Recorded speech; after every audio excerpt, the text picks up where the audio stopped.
माता पिता के लिए अपनी बेटी का उज्जवल भविष्य हमेशा से ही चिंता का विषय रहता है। उसके स्कूल का चयन करते समय हम 10 जगहों पर पूछताछ करते हैं, ट्यूशन क्लासेस में डालने के लिए सलाह मशवरा करते हैं, आगे की पढ़ाई के लिए बेहतरीन कॉलेजेस की इंफॉर्मेशन इकट्ठा करते हैं। इन जगहों पर तो उसके जीवन का कुछ ही समय बीतने वाला है, लेकिन जिस घर में हम उसे ब्याह कर देने वाले हैं, जहां उसकी आगे की सारी जिंदगी गुजरनी है, जो उसका जीवन साथी बनने वाला है, जिसके साथ विवाह जैसा जन्म जन्म का बंधन बनने वाला है, उस अहम रिश्ते की जानकारी में क्या देखा जाता है? लड़के की हाइट, लड़के की आमदनी, उसका हेल्थ सर्टिफिकेट, क्या इतनी जानकारी काफी है? क्या हम इतना ही देखकर वो सब तो अनदेखा नहीं कर रहे हैं जो एक विवाहित जीवन को सफल बनाने की नींव होता है? कहीं ऊपरी चकाचौंध में आकर हम अपनी बेटी को अंधे कुएं में तो नहीं धकेल रहे? हमारी आज की कहानी भी एक ऐसी ही बेटी की है जिसकी जिंदगी में विवाह से ही शुरू हुई तबाही की दास्तां।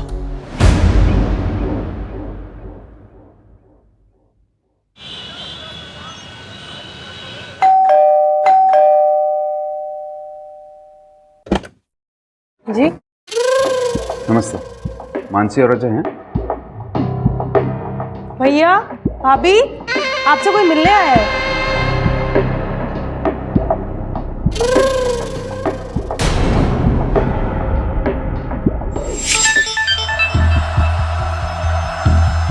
मेरे बिना कैसी लग रही है दूसरी सुहागरात, अपनों पे सितम, गैरों पे करम, ये ठीक नहीं। सॉरी, मुझे लगा नहीं था कि सुहागरात इतनी लंबी होगी। क्या? आपको शादी की बहुत बहुत बधाई। वैसे कल रात को आपको अपने मोबाइल पे मेरा गिफ्ट तो आ ही गया होगा। अब से नो रिश्तेदार, नो फोन कॉल्स और नो चैटिंग, ओनली वाइफ। देखो, मेरे फोन ने भी हामी भर दी है।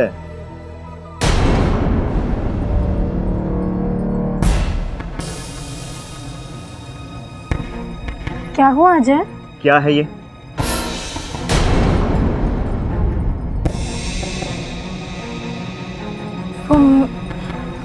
मैंने बताया था ना वो। क्या बताया था? अजय, मुझे भी नहीं मालूम था इस बारे में। नहीं पता था तो ये कहां से आया? अजय प्लीज समझने की कोशिश करो, प्लीज। अजय सुनो, अजय एक मिनट मेरी। अरे मानसी, तुमने इन्हें बताया नहीं मेरे बारे में? ओहो, हाय, आई एम सूरज। क्या बकवास है ये? Get out! अरे मुझे एक सवाल तो पूछने दो। मानसी, इसमें और मुझमें बेहतर कौन है? डिस्टर्ब नहीं हो ना? Get out! Mansi, get out!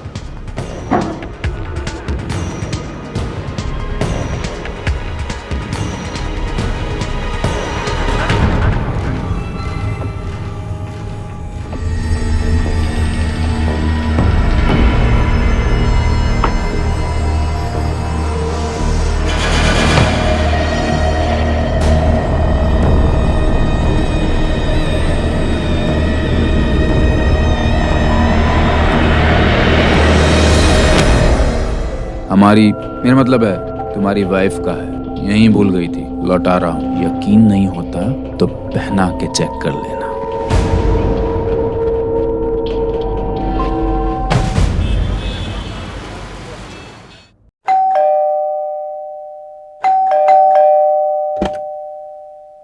क्या हुआ गीता? अचानक क्यों बुला लिया? आप आइए मेरे साथ। कोई ये डीवीडी दरवाजे पर रख कर गया था।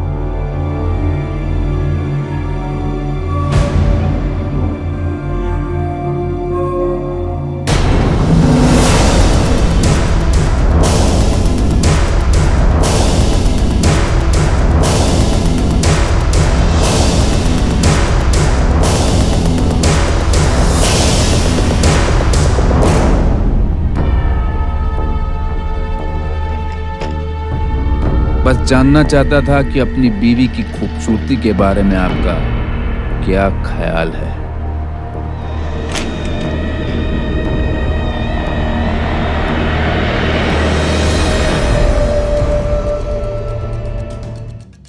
अरे कहीं जा रहे हैं?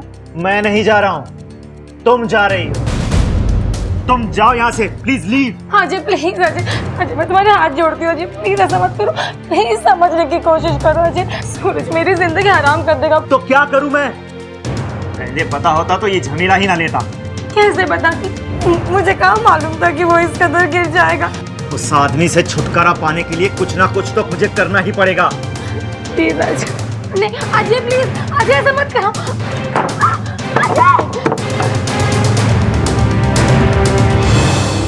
क्यों मानसी की दूसरी शादी भी आखिरी सांसें गिन रही है? इस रिश्ते को पनपे हुए अभी 1 महीना भी नहीं हुआ था।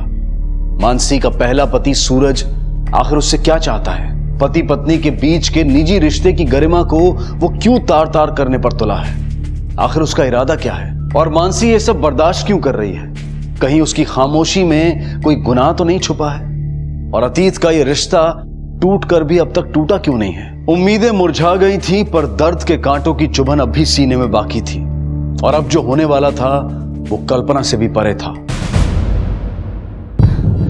सर, ये मेरी बेटी मानसी है। पिछले 2 दिनों से लापता है। पता नहीं कहाँ चली गई, कुछ बता के भी नहीं गई और कोई फोन भी नहीं किया सर। कोई परेशानी थी? वो 1 महीने पहले ससुराल से आई थी।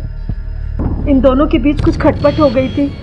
वो सर हमारे बीच में प्रॉब्लम्स चल रही थी, इसलिए वो मायके चली गई थी। प्रॉब्लम की कोई खास वजह? जी, सूरज, मानसी का पहला पति। मानसी की सेकंड मैरिज थी? ऐसा क्या करता था उसका पहला पति? सर बहुत ही गंदा आदमी है, उल्टे सीधे मैसेजेस भेजता है, गंदी तस्वीरें भेजता है। सर बहुत परेशान करता था वो मेरे बच्चे को। उसी से तंग आके मानसी ने उससे तलाक ले लिया, लेकिन उसके बाद भी वो कमीना चुप नहीं बैठा, हमेशा धमकाता रहता था उसे। पुलिस कंप्लेंट क्यों नहीं की? सर मानसी तैयार नहीं थी। जुर्म के बीच जब दिखाई दें तभी मसल देना चाहिए। खैर, आप बाहर जाके कंप्लेंट लिखवाइए। तो इनके घर के आसपास पता करो, तब तक मैं इस सूरज की खबर लेता हूं।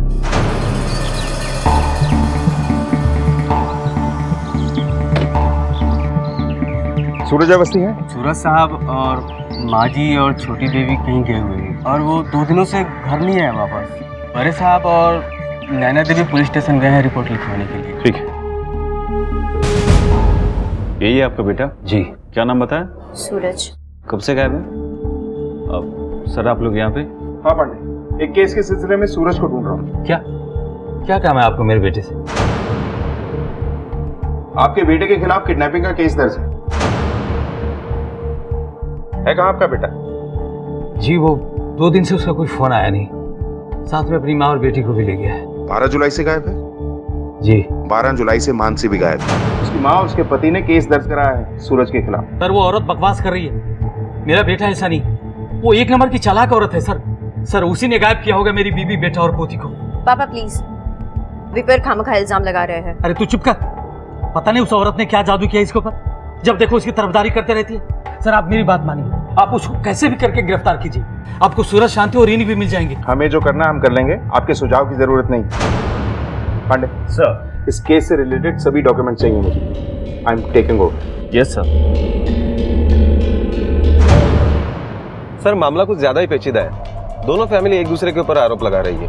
फैमिलीज 2 नहीं 3 है गौतम, अजय की, मानसी की और सूरज की। सूरज और उसकी फैमिली के सेल रिकॉर्ड और उससे रिलेटेड सारी इंफॉर्मेशन पता करो, खास तौर पे सूरज के कैरेक्टर के बारे में। Yes sir. मानसी तो बहुत अच्छी लड़की है, उसके साथ ऐसा कौन कर सकता है?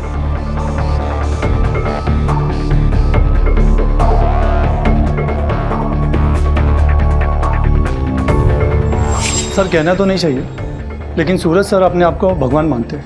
अपने एम्प्लॉयज़ को भेड़ बकरियों की तरह ट्रीट करते हैं, कभी भी कहीं भी किसी की बेइज्जती कर देते हैं और किसी को भी जॉब पे से निकाल देते हैं। अपने एम्प्लॉयज़ के लिए उनका बिहेवियर बहुत ही खराब है। सर ऑफिस की बातें तो मुझे ज़्यादा नहीं मालूम, लेकिन अगर कोई भी उनकी बात काट देता तो उन्हें बहुत गुस्सा आ जाता था। सूरज और मानसी के संबंध कैसे थे? उस दिन आपके पिताजी मानसी के बारे में कुछ कह रहे थे। सर आप मेरे पिता की बातों पर तो बिल्कुल मत जाइए, वो हमेशा से भैया को ही सपोर्ट करते थे। असल में भाभी ने भैया का नहीं, भैया ने भाभी का जीना दूभर कर दिया था, इसलिए वो चली गई। लेकिन डाइवोर्स के बाद भी सूरज ने मानसी का पीछा नहीं छोड़ा। अगर मानसी इतना ही तंग थी तो उसने पुलिस कंप्लेंट क्यों नहीं की? सर वो ऐसा नहीं कर सकती थी। भैया ने उनकी बेटी रीनी को अपने पास रख लिया था, उन्हें इमोशनली ब्लैकमेल करता था। उन्हें तलाक तो मिल गया था पर आज़ादी नहीं मिली थी। आप जानती थी कि सूरज मानसी को तंग करता है? जी। तो आपने भी पुलिस को इन्फॉर्म करना जरूरी नहीं समझा? सर मैं ऐसा नहीं कर सकती थी। अगर भैया को पता चलता तो वो मेरे और समीर की जिंदगी भी हराम कर देते। समीर कौन? मेरे हस्बैंड। आपकी मानसी से लास्ट बात कब हुई थी? 12 जुलाई को। यानी जिस दिन वो गायब हुई? जी। क्या बात हुई थी? वही सब जो वो अक्सर किया करती थी, रीनी की बातें, माँ की, भैया की बातें, बस यही सब। ठीक है, आप जा सकती हैं। सर कॉल डेटा के मुताबिक उस दिन सूरज ने मानसी को कॉल किया था। 1 मिनट 42 सेकंड बात भी हुई थी। उसके कुछ देर के बाद मानसी ने नैना को कॉल किया। मानसी को कॉल तो आया था लेकिन उसने ऐसी कोई खास बात नहीं बताई। पर सर सूरज के कॉल के बाद मानसी ने नैना को कॉल क्यों किया? कहीं सूरज ने ही तो मानसी को गायब नहीं किया है? हो सकता है, लेकिन वो अपनी माँ और बेटी को क्यों गायब करेगा? तो फिर मानसी? अजय और मानसी दोनों सूरज से तंग आ चुके थे। मानसी का दूसरा रिश्ता भी संकट में था। कहीं मानसी ने ही तो ये सारा प्लान नहीं रचा? पर सर 3 लोगों को गायब करना अकेले मानसी के बूते की बात नहीं है। करेक्ट, लेकिन अजय के साथ मिलकर तो कर सकती है। वो वैशाली वाले मेहता जी का केस याद है ना? ऐसा ही हुआ था। शायद इस केस में भी हूबहू वही सब कुछ हुआ। सर अजय के कॉल रिकॉर्ड्स आ गए और सर ये नंबर देखिए। और एक अहम बात सर, सिक्योरिटी बताओ क्या हुआ था? सर वो अजय जी एक दिन ऑफिस में आए थे। ओह वेलकम। तू क्या कर रहा है भैया? बस इतना बताने आया हूं कि मेरी बीवी की ब्रा पैंटी बांटना बंद करो और उससे दूर रहो, वरना अंजाम अच्छा नहीं होगा। इतना गुस्सा क्यों आ रहा है तुझे? हाँ? अबे बेवकूफ, तेरी बीवी के बारे में तेरी नॉलेज पढ़ा रहा हूँ। उसके साथ ब्रेकफास्ट, लंच, डिनर सब किया। एक स्वीट डिश थी वो। उसार हाँ? उसने ये कंप्लेन तो नहीं की बिस्तर में सूरज तुझसे ज्यादा बेटर है? हाँ? साले बहुत मुंह चलता है तेरा। अभी तेरा मुंह तोड़ता हूँ। सिक्योरिटी! कहा यार सिक्योरिटी को क्यों बुलाता है? अगर हिम्मत है तो अकेले लड़। औकात क्या है? मेरे ऑफिस में आके मुझे धमकी दे रहा है? सूरज ये थप्पड़ तुझे बहुत महंगा पड़ेगा।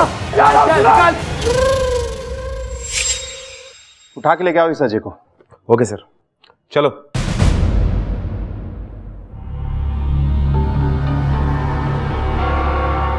सूरज, शांति और रिनी कहाँ हैं? क्या किया उनके साथ? मैं भला कुछ क्यों करूंगा उनके साथ? बदला लेने के लिए। तू और मानसी तंग आ गए थे सूरज से, इसलिए तुम दोनों ने उसे रास्ते से ही हटा दिया। बता क्यों अगवा किया उन्हें और कहाँ रखा है? सर आप कुछ भी बोले जा रहे हैं, मैंने ऐसा कुछ भी नहीं किया। ये कॉल रिकॉर्ड्स हैं और इनसे साफ साफ जाहिर है कि तुम दोनों के बीच में बात होती रहती थी और एक बार तो तुम दोनों की लोकेशन भी एक ही पाई गई। सर मैं मानता हूँ कि मैंने सूरज से एक बार बात की थी, लेकिन सिर्फ उसे समझाने के लिए कि वो इस तरह अपनी ज़िंदगी बर्बाद ना करे और मेरी और मानसी की लाइफ से दूर रहे। लेकिन जब वो नहीं माना तो मैंने उससे सामने जाकर बात करने की कोशिश की और उसने तुम्हारी धुलाई कर दी। उसी दिन तुम्हारी मानसी से भी बात हुई थी, करीब आधा घंटा। क्या बात हुई थी? कुछ नहीं, इस घटना को लेकर लड़ाई हो गई थी उससे। तुम्हारा अपमान तुमसे बर्दाश्त नहीं हुआ और तुमने उसे अपने रास्ते से हटा दिया। क्यों किया ऐसा? सबके सामने पीट कर तुम्हारी बेइज्जती कर दी थी इसीलिए? मैंने ऐसा कुछ नहीं किया। मैं उसको मारकर अपने को गंदा क्यों करूं? पुलिस वाले हैं, कोई श्रोता नहीं है कि जो भी बकेगा उस पर विश्वास कर लेंगे।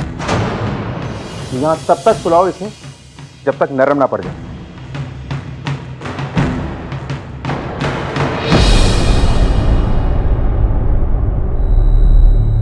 कहीं इस मानसी को भी तूने ही तो ठिकाने नहीं लगाया, या वो भी सब में शामिल है तेरे साथ?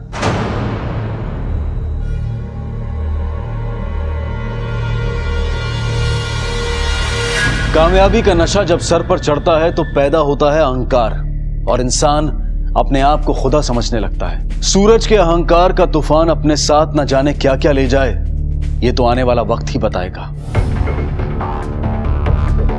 ठीक है पांडे, कुछ भी लीड मिलती है मुझे फौरन बताओ। सर सर काफी अच्छी तरह से पूछताछ की, लेकिन ये अजय एक ही रट लगाए हुए है।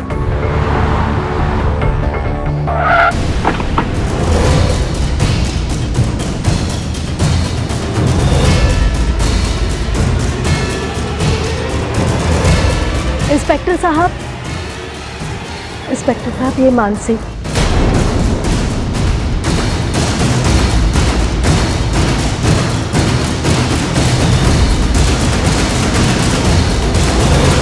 मानसी जी, अब तक कहाँ थे आप? मथुरा में अपने दोस्त के घर। बिन बताएं, आपको अंदाजा भी है यहाँ क्या क्या हो रहा है? जी सर, आज माँ से फोन पे पता चला, इसीलिए तो यहाँ आई हूँ। वैसे अचानक गायब क्यों हो गई थी यहाँ? सूरज के डर से सर। सूरज के डर से? फिर तो आपको बहुत पहले भाग जाना चाहिए था। वो तो एक अरसे से परेशान कर रहा है ना आपको। जी सर। वो ऐसा है, शादी से पहले आपको पता नहीं था? नहीं सर, शादी के बाद मुझे एहसास हुआ कि मैंने शादी सूरज से नहीं, डर से कर ली थी।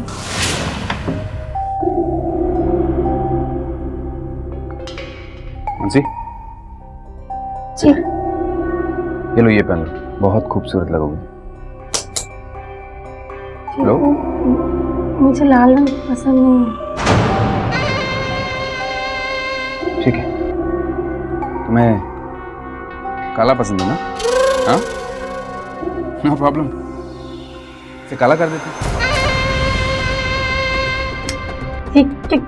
क्या कर रहे हैं आप?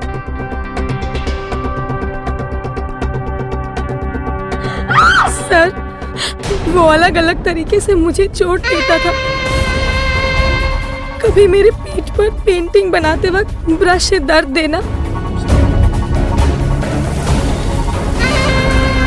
तो कभी घंटों घंटों मुझे पानी में खड़े रखना।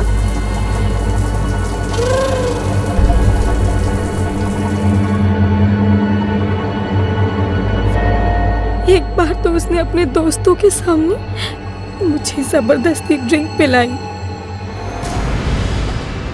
चल शुरू हो जा। नहीं, और एक बार उसने हद ही पार कर दी। नहीं करेगी?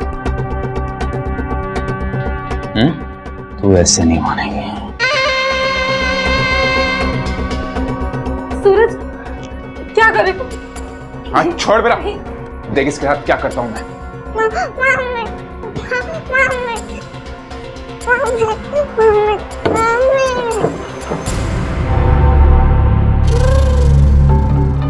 कहाँ है रिनी? रिनी कमरे में आराम कर रही है। जब तक जैसे मैंने कहा वैसा नहीं होगा तो रिनी कमरे से बाहर नहीं निकलेगी, समझी तू? प्लीज सूरज, ऐसा मत करो। प्लीज ऐसा मत करो। अच्छा।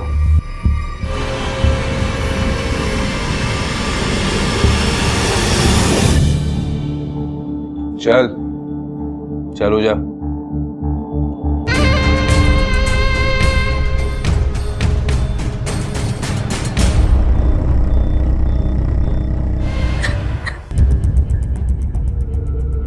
आप सोच भी नहीं सकते सर, उसने मेरे साथ क्या क्या किया है। तो पुलिस कंप्लेंट क्यों नहीं की? नई नई शादी हुई थी तो उसका ऐसा वायलेंट रूप नहीं था, लेकिन मेरी बेटी रिनी के जन्म के बाद वो उसे लेकर धमकाने लग गया। घर में आपकी मदद किसी ने नहीं की? माँ जी और नैना की हमदर्दी थी मेरे साथ, लेकिन वो भी क्या करती सर। सूरज की तानाशाही पूरे घर पे थी, लेकिन सर जब मुझसे नहीं रहा गया तो मैंने घर छोड़ दिया। लेकिन उसने आपको नहीं छोड़ा, और जब आपसे रहा नहीं गया तो अजय के साथ मिलकर उसे गायब कर दिया। लेकिन अपनी सास और अपनी बेटी को क्यों? ये क्या कह रहे हैं आप सर? आपको लगता है कि सूरज को मैंने गायब किया? सर मैं भला अपनी ही बेटी को और माँ जी को क्यों गायब करूंगी? इसका जवाब तो आप दे सकती हैं, या फिर वो अजय। मुझे कुछ नहीं पता, और अजय ने कुछ नहीं किया है। वो बेचारा मेरा भला करने गया था, लेकिन वो खुद फंस गया। ठीक है, आप जा सकती हैं, लेकिन आगे से किसी के डर से भागने से पहले जरा पुलिस स्टेशन को याद कर लीजिएगा।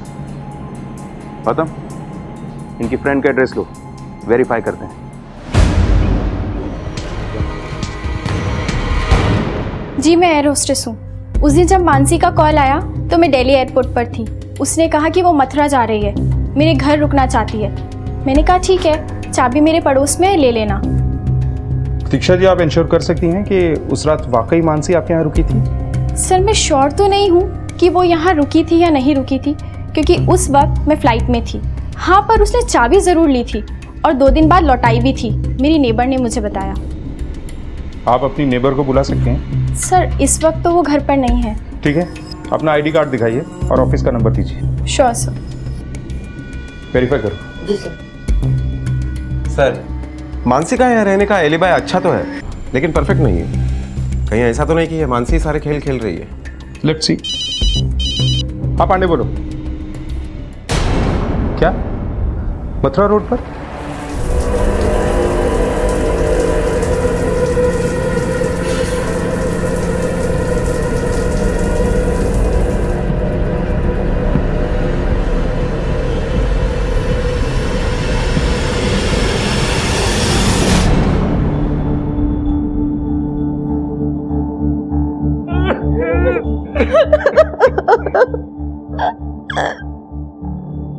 सर लेकिन कैसे हुआ ये?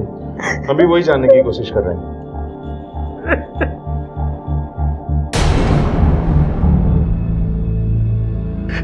इसी ने मारा है मेरे बच्चे को, मैं तुझे छोड़ूंगा नहीं। पापा क्या कर रहे हैं आप? किसी कमीने ने मारा है मेरे बेटे को, छोड़ के गई थी ना, अब क्या कर ले आई है? मैंने आपके बेटे के साथ कुछ नहीं किया, लेकिन इसके मरने का गम भी नहीं है मुझे। मैं यहाँ आई हूँ क्योंकि मुझे बुलाया गया है, पर मुझे अभी माँ और रिनी की बहुत फिक्र है। सर गिरफ्तार कर लीजिए, इसी ने मारा है सूरज को। 1 मिनट, ये क्या तमाशा लगा रखा है? आप लोग बाहर जाइए, बॉडी पोस्टमार्टम के बाद आप लोगों को मिल जाएगी। चलिए जाइए बाहर। सभी की परेशानियों का सबब बनने वाला सूरज अब डूब चुका था। जहां एक तरफ उसकी जिंदगी के वाकयात कई सवाल लिए खड़े थे, वहीं उसकी मौत भी कई सवालों से घिरी थी। पुलिस की नजरों में यह महज एक कत्ल नहीं था, बल्कि एक सोची समझी साजिश थी, मगर किसकी? इस मौत ने तहकीकात की कई दिशाएं खोल दी। सूरज के मर्डर स्पॉट से पांडे की कोई अपडेट नहीं आई। इतना टाइम क्यों लग रहा है? नैना जी, आपके भाई की पोस्टमार्टम रिपोर्ट आ चुकी है। उनकी मौत पीठ में चाकू घोंपने की वजह से हुई। आपको किसी पे कोई शक है? अच्छा ये बताइए, मानसी अपनी मर्जी से अपनी बेटी को छोड़ के गई थी या उसे ऐसा करने के लिए फोर्स किया गया था? भाभी कभी रीनी को छोड़ना ही नहीं चाहती थी। इस बात को लेकर उन दोनों में काफी बहस भी हुई थी। भैया ने उसे धमकी दी थी कि अगर वो रीनी को अपने साथ ले जाने की कोशिश करेगी तो वो उसे मार डालेंगे। इसके चलते वो रुकने को भी तैयार हो गई थी। वो तो बेटा तुम रीनी की फिक्र मत करो, हम है ना उसे यहाँ संभालने के लिए। तुम्हें आजादी मिल रही है, ले लो, नहीं तो ये सूरज तुम्हें यहाँ ना चैन से जीने देगा और ना ही मरने देगा।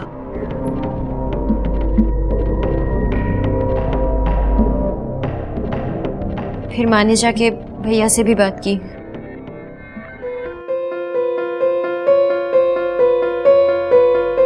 लो बेटा चाय। देखो बेटा कुछ नहीं होगा, जाने दो उसे। रिनी तो तुम्हारे पास है ना, और तुम्हें क्या लगता है कि वो रिनी के बगैर बहुत ज्यादा दिन तक रह पाएगी? नहीं बेटा, बछड़ा जहां पे होता है ना, गाय घूम फिर के वहीं आती है, और वो भी एक ना एक दिन जरूर तुम्हारे पास आएगी। लेकिन अभी जाने दो। तो आपके कहने का ये मतलब है कि डिवोर्स का डिसीजन मानसी का ही नहीं, आपकी माँ का भी था। तो मानसी के सारे डिसीजंस आप लोग लिया करते थे? सूरज भैया ने मानसी भाभी को जिंदा लाश बना दिया था। हमारे बिना वो बेचारी एक कदम नहीं ले पाती थी।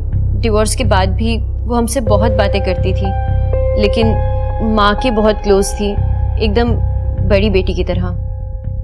आपकी बात होती थी सूरज से?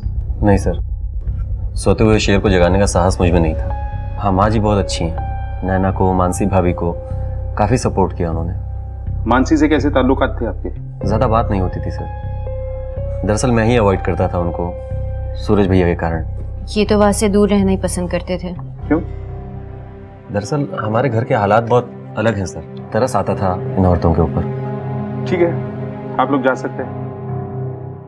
चलो गौतम, सूरज के मर्डर स्पॉट पे देखते हैं कॉम्बिंग ऑपरेशन कैसा चल रहा है।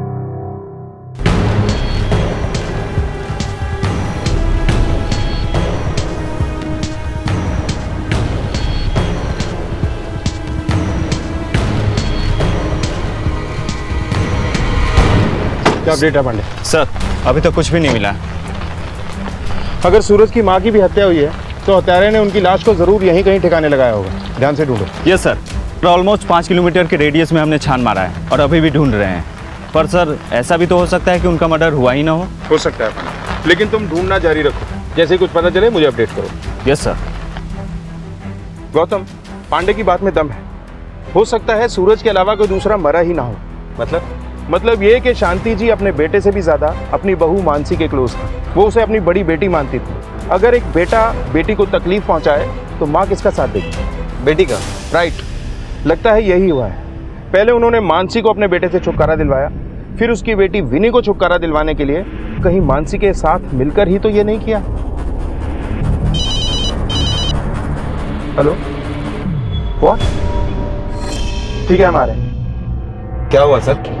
रामपुर पुलिस स्टेशन को एक बॉडी मिली है जो मिसेस शांति से मैच करती है। हाँ जी, हाँ जी। बंद कर अपनी ये नाटक। तूने सूरज के साथ साथ शांति की भी जान ले ली, इसीलिए मारा है अपनी बेटी को और कहीं फेंक दिया है। बस कीजिए पापा, बस कीजिए। माँ को खोने के बाद भी आप नहीं सुधरे। एक्सक्यूज मी प्लीज, आप लोग ये झगड़े बाहर जाके कीजिए। जाइए यहाँ से। अब तक जो पॉसिबिलिटीज हमने देखी हैं उसमें अगर अजय और मानसी ने ये मर्डर किया है तो भी वो शांति को क्यों मारेंगे? कोई मोटिव ही नहीं। सर ऐसा भी हो सकता है कि रिन्नी के मुद्दे पर माँ और बेटे में झगड़ा हुआ होगा और फिर बेटे ने माँ को मार डाला और बाद में मानसी ने और अजय ने मिलकर सूरज को मारा होगा। ये तो पोस्टमार्टम के बाद ही पता चलेगा कि पहले कौन मरा है। और हाँ, वो बच्ची हमें अभी तक नहीं मिली, उसका मिलना हमारे लिए बहुत जरूरी है। हो सकता है कि केस की कोई अहम कड़ी उससे पता चले। ऐसा करो कि न्यूज़पेपर में ऐड दो और उस जगह पे पोस्टर्स भी लगवाओ जहां हमें सूरज और उसकी मां की लाश मिली। ये सूरज की लाश मिलने के बाद अजय मानसी के घर पर 2 बार गया था। उठा के लाओ उसे। Okay sir. सुना है आजकल फिर तू मानसी के घर के चक्कर लगाने लगा है। कल तक तो तुझे मानसी नहीं चाहिए थी। सच में नहीं चाहिए थी या नाटक कर रहा था हमें घुमाने के लिए? सर ये आप क्या कह रहे हैं? वही कह रहा हूं जो तू समझ रहा है। बता, क्यों मारा सूरज को? सर मैंने सूरज को नहीं मारा, बल्कि जिसने भी सूरज को मारा है मैं उसे थैंक यू कहना चाहूंगा। मानसी से मुझे कभी कोई शिकायत नहीं थी, वो तो सूरज ने हमारा जीना हराम कर रखा था। मानसी, इसमें मुझमें बेहतर कौन है बिस्तर में? मैं हूं ना। घर तो घर, ऑफिस में भी तंग करता था और मानसी अपनी बेटी के डर से कुछ भी करने को तैयार नहीं थी। इसलिए मैंने मानसी से दूर रहने का फैसला कर दिया था। लेकिन अब जब सूरज ही नहीं है तो मुझे कोई प्रॉब्लम नहीं है। देखा जी, जो तू बोल रहा है ना, अगर उसमें जर्रा बराबर भी झूठ निकला तो बाकी की जिंदगी जेल में एड़ियां रगड़ते हुए गुजारेगा। सर, लालमोहन और नैना आइए।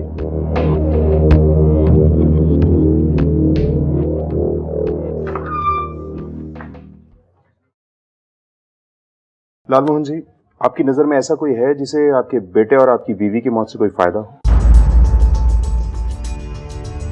मुझे समझ में नहीं आ रहा है सर कि मेरे बेटे और मेरी बीवी को किसने मारा होगा। सूरज किसी की सुनता भी तो नहीं था। कोई बिजनेस राइवलरी या फिर कोई पर्सनल दुश्मन? कोई हिम्मत ही नहीं करता था सर, किसी को अपने सामने खड़ा कहाँ होने देता था वो। और अगर कोई कोशिश करता भी तो उसकी जड़ें काट के फेंक देता। बकवास बंद कर लेना, मर गया है वो। अब तू उसकी बुराई मत करो। और वो गलत ही क्या था, वो एक कामयाब बिजनेसमैन था। उसने कहा था ना मुझसे राय लिया करो। मतलब? सर, इसके और इसके पति को बिजनेस का कीड़ा था। एक बार अरे नैना, खाना खा लो बेटा। नहीं खाना। इतने गुस्से में क्यों? क्या हुआ है बेटा? गुस्सा नहीं करूँ तो और क्या करूँ? मैंने अपने स्टार्टअप के लिए एक जमीन देखी थी और उसके लिए फाइनेंसेस भी मिल गए थे। लेकिन आज जब मैं वो जमीन खरीदने गई तो वो बिक चुकी थी और मेरे फाइनेंसेस भी बैकआउट हो गए हैं। अरे तो इसमें इतनी बड़ी कौन सी बात है बेटा, ये सब तो होते रहता है। हाँ ये सब होते रहता है, लेकिन जब ये करने वाला खुद आपका भाई हो तो? क्या मतलब है तुम्हारा? वो जमीन भैया ने खरीद ली है ताकि मैं अपना स्टार्टअप शुरू ना कर सकूं। क्या कह रही हो तुम? सूरज, क्या ये सच कह रही है? नहीं माँ, वो डील मैंने पहले ही फाइनल कर ली। अब फाइनेंसेस का मुझे पता नहीं। झूठ मत बोलिए आप, मैंने पता करवाया है। वो जमीन भैया ने दुगनी कीमत पर खरीदी है और तो और इन्होंने जाके मेरे फाइनेंसेस को धमकाया भी ताकि वो लोग बैकआउट कर जाए। देखो, मुझे यहाँ किसी को भी कोई भी एक्सप्लेनेशन देने की जरूरत नहीं, समझी तुम? लेकिन मुझे एक्सप्लेनेशन चाहिए। ऐसा क्यों किया आपने? खबरदार अगर मेरे सामने आवाज ऊंची की तो और मेरे सामने कोई सवाल किया तो अपनी औकात में रह, समझी तू? और नहीं रह सकती ना, get lost from here, get lost. खाना खाइए आप लोग। फिर क्या हुआ? फिर क्या सर, आज तक किसी की चली है उसके सामने, इनकी भी कहाँ चलती है, इनको भी सुना देता था वो। ठीक है, आप लोग जा सकते। सर, पोस्टमार्टम रिपोर्ट आ गई है। शांति की मौत गला दबाने से ही हुई है। सूरज के मौत के आसपास ही शांति की मौत हुई है। गौतम, इस नैना पे नजर रखो। लेकिन सर, ये नैना अपनी माँ को क्यों मारेगी? ये शुरू से ही कुछ ज्यादा ही शुगर कोटेड है। Okay sir. तहकीकात के सिरे उलझते जा रहे थे, शक के दायरे फैलते जा रहे थे, लेकिन पुलिस के हाथ अब तक कोई ठोस सबूत नहीं लगा था। पुलिस की आखिरी उम्मीद थी रिनी पर क्या वो जिंदा है? और अगर है तो कहां है?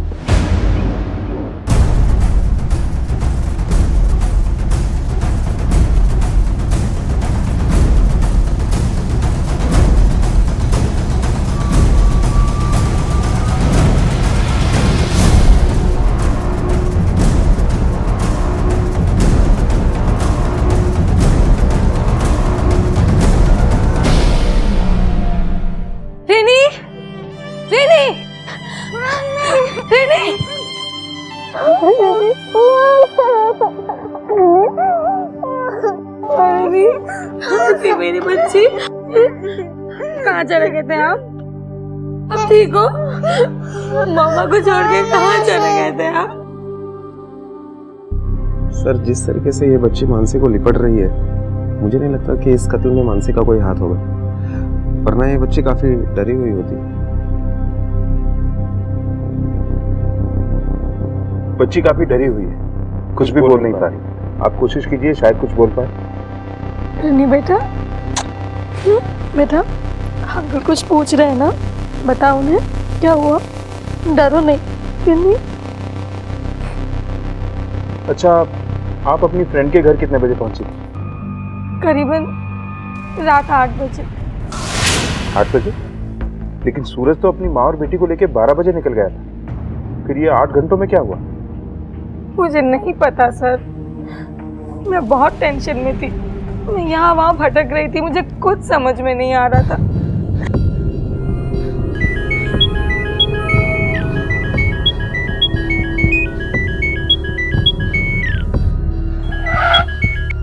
हेलो, कौन बोल रहा है? दिल से तो निकाल दिया, दिमाग में तो रहने दो। सूरज, क्यों फोन किया तुमने? मैंने एक पेपर पे क्या साइन कर दिया, तुमने तो अपनी जिंदगी से बेदखल कर दिया मुझे। सूरज, तुम मुझे अपनी जिंदगी अपने दिमाग से क्यों नहीं निकाल देते? मैं तो निकाल दूंगा मानसी, लेकिन ये कैसे निकालेगी? नहीं बेटा, मम्मी बात करना चाहती है आपसे, बात करो। लो मम्मी, रिनी, आपको बाले हो, मुझे आपकी याद आ रही है। बेटा, बहुत प्यार करती है ना तू अपनी बेटी से। देखता हूँ तू उसे बचाने के लिए क्या कर सकती है। या तो तू मेरे साथ वापस आएगी या तो तेरी बेटी की लाश। हेलो सूरज, हेलो सूरज, हेलो। एक पल के लिए तो मैंने सोचा कि मैं उस घर में वापस चली जाऊं, बर्दाश्त कर लूं सब कुछ अपनी बच्ची के लिए। मैंने सोचा मैं नैना से इस बारे में डिस्कस करूं। हाँ, मैंने आपको बताया तो था कि उस दिन शाम को मानसी भाभी का फोन आया था। मगर आपने मुझे ये बात नहीं बताई कि वो वापस घर आना चाहती थी, लेकिन आपने उसे भागकर कहीं छुप जाने की राय दी। कैसे बताती? मैंने मानसी भाभी से वादा किया था। आपके अलावा किसी और को भी पता थी ये बात? मतलब गलती से किसी को बता दिया हो या डिस्कस किया हो? नहीं, किसी से नहीं। उस दिन जब मानसी का फोन आया और उसने मुझसे ये सब बताया तो मैं भी डर गई थी। मुझे कुछ समझ में नहीं आ रहा था कि मैं क्या करूं। तो मैंने उसे होल्ड पे रख के समीर से डिस्कस किया। वो मेरे बगल में ही बैठे थे। उन्होंने ही कहा कि मानसी को बोलो कि कुछ दिन के लिए अपनी एक दोस्त के घर चली जाए और ना किसी से कांटेक्ट करे, ना किसी से मिले। समीर यानी आपके हस्बैंड? जी। अरे सर मेरा कुछ लेना देना नहीं है सर।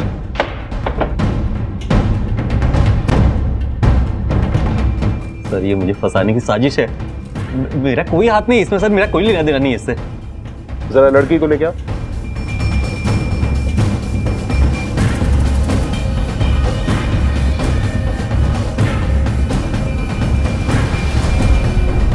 बेटा, ये वही गंदे अंकल है ना जिन्होंने आपको हर्ट किया था? आपके पापा और आपकी दादी माँ को मारा था?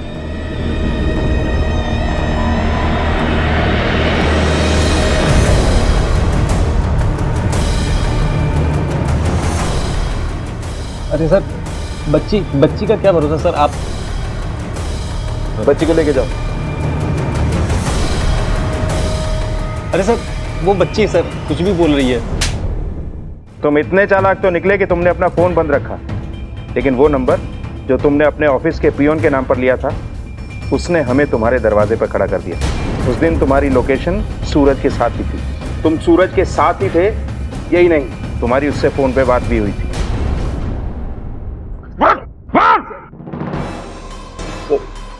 दरअसल सूरज की प्रॉपर्टी पर मेरी निगाह शुरू से ही खराब थी।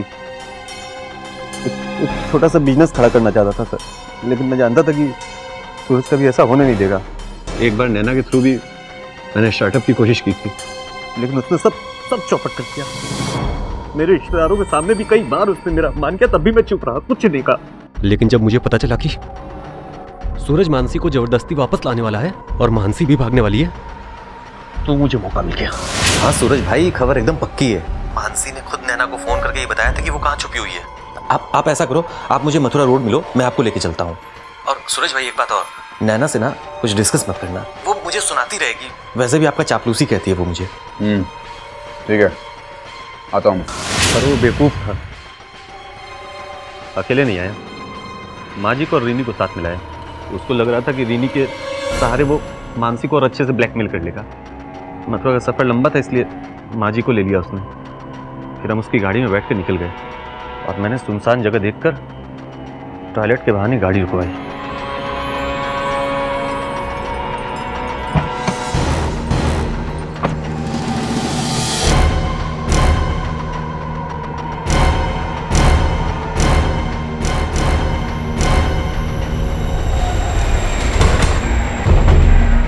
माँ तुम ये रुको, मैं देख के आता हूँ। हाँ बेटा देखो।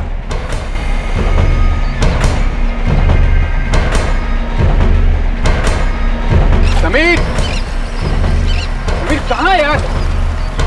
समीर देर हो रही है, माँ बच्ची इंतजार कर रहे हैं। समीर एक मजाक मत कर, बाहर आ। समीर यार देर हो रही है, कहाँ है समीर?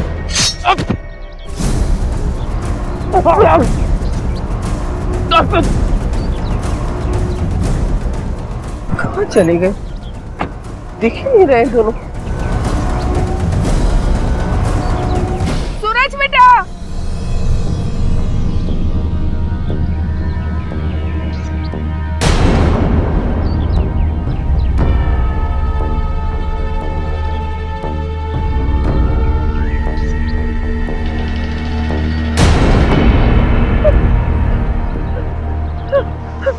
रीनी भाग यहाँ से, भाग रीनी भाग, छोड़ मुझे, छोड़, भाग। रीनी को मैंने बहुत ढूंढा पर वो मिली नहीं। फिर मैंने सूरज की लाश को जंगल में छुपा दिया और माँ जी की लाश को दूर ले जाकर फेंक दिया। अपराध के खेल में हमेशा सारे पासे सीधे नहीं पड़ते। इस मासूम बच्ची ने तुम्हें आइडेंटिफाई कर दिया।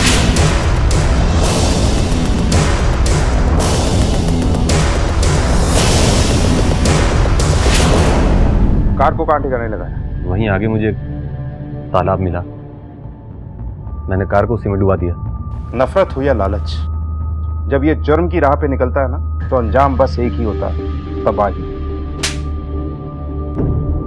शॉर्टकट से कामयाबी और दौलत पाने के चक्कर में अक्सर लोग ऐसा रास्ता चुन लेते हैं जो ना सिर्फ उन्हें अपने उद्देश्य से भटका देता है बल्कि गलत मंजिल पर भी पहुंचा देता है। अपनी मेहनत और मशक्कत से देर से ही सही पर सफलता मिलती जरूर है, और अगर किसी वजह से ना भी मिले तो मन पर कोई बोझ नहीं होता, अपराध का कोई दाग नहीं होता। जिस सुख और समृद्धि के लालच ने समीर से ऐसे अपराध करवाए वो उसके कभी थे ही नहीं। अपनी कामयाबी के लिए उसने जो रास्ता चुना वो उसे जेल की सलाखों के पीछे ले गया। याद रखें, बलों में बल है अपना बल। दूसरों की दौलत पर नजर रखने से हमें सिर्फ मायूसी ही मिलेगी। हम जहां हैं, जैसे हैं, वहीं से शुरुआत करें, मेहनत करें, देर से ही सही पर सफलता जरूर मिलेगी। नमस्कार, आदाब। क्राइम पेट्रोल के आज के इस एपिसोड में मेरा साथ दे रहे हैं मशहूर अभिनेता राजीव खंडेलवाल। राजीव, क्राइम पेट्रोल में आपका बहुत बहुत स्वागत है। Thank you so much Anoop. मुझे बहुत खुशी कि आज मैं इस शो पर हूँ, क्योंकि मैं जानता हूँ इस शो को पूरा हिंदुस्तान देखता है और इस शो ने हमारे देश में एक जागरूकता पैदा कर दी। I am really happy to be here. Crime patrol dial 100 के दिल्ली स्पेशल में आज का केस है दिल्ली में घटे एक ऐसे नरसंहार का जहां चंद ही मिनटों में 7 लोगों को मौत के घाट उतार दिया गया। एक आम इंसान की जिंदगी का एक आम दिन जब वो अपने परिवार के साथ कुछ खुशी के पल बिताने के लिए घर से बाहर निकलता है तो वो इस बात से पूरी तरह से अनजान होता है कि उसे आज मौत का सामना करना पड़ेगा।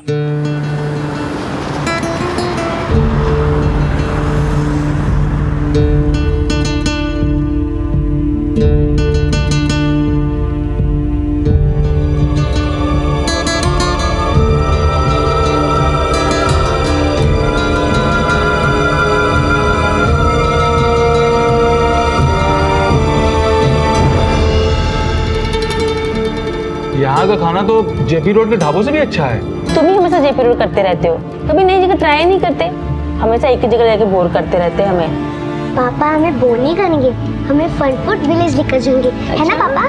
बिल्कुल, वहीं जाने के लिए तो निकले हैं। चलो चलो जल्दी फिनिश करो जल्दी। फिनिश पापा। खुशी।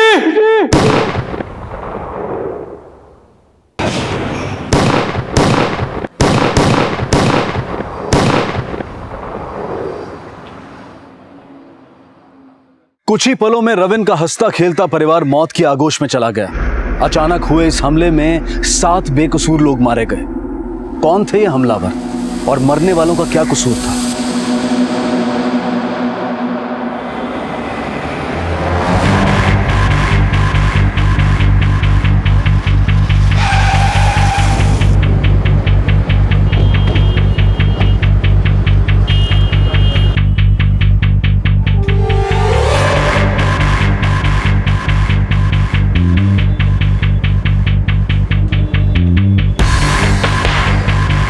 बॉडीज को पोस्टमार्टम के लिए भेजो, इन्हें आइडेंटिफाई करवाओ और इनकी फैमिलीज को इन्फॉर्म करो। सर।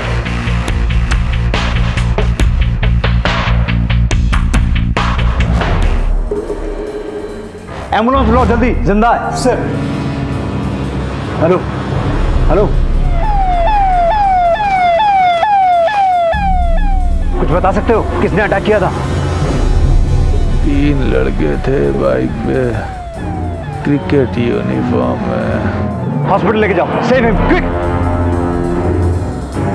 किलर्स 3 लड़के थे, क्रिकेट यूनिफॉर्म में, बाइक पे आए थे। आरटीओ बोथ, बीट चौकी, हर जगह अलर्ट भेजो, क्विक। सर।